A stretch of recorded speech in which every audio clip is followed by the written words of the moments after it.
dyan. Una na ako. Ito ang itry nyo, masarap na masarap. Pinoy na Pinoy, inihaw with a touch of American. Ano American?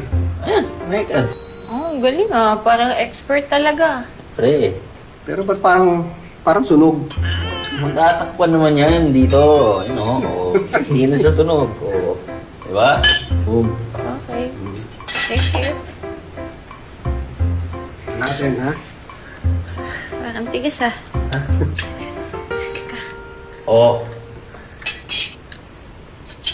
Okay naman, pero medyo sunog na. pero may American. Diba? Joy, try this adobo. Your father taught me how to cook this. Wow. It's really masarap. Try.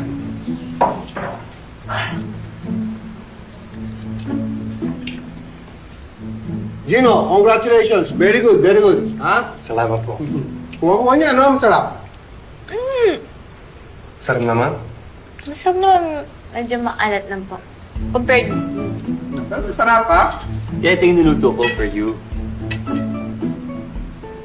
Kasi nga, sakto lang yung timpla. Yung dalawa kasi maalat, medyo sunog, ito sakto-sakto. Sopas? Sopas po, yes. Kasi naisip ko na since may sakit si Joey, kailangan niya nang kumain ng sabaw. Thoughtful lang. Joey, oh.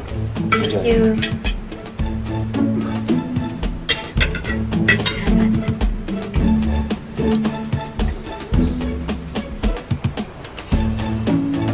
Salamat. Wala nga naman, gusto ko lang talaga na guminhawa yung pakiramdam mo.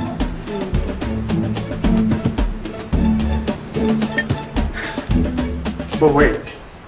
Joy, my adobo is the best, right? Masarap din naman yung sa akin na medyo sunog lang ng slight. Kunti lang. Yan pa naman eh. Ah, masarap naman lahat. So, which one is the best? The best.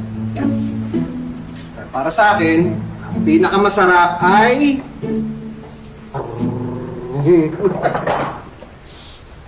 yung kay Jinho. Masarap yung adobo mo. Congratulations, ha? Bawi ako. Kala mo. Huwag ka nang bumawi. Baka masunog na naman. Sir, if you can teach me more, I'm willing to learn more from you. Okay, okay. Sip-sip ka talaga, ano? What is it? Sip-sip. Sip-sip? You. Peter, Andrew, if you want, I can share Major Delgado's recipe to you. Girl. Ako, ito yung gusto ko. Thank you kasi naisip mo pa na masama yung pakiramdam ko. Wala ka naman. Enjoy.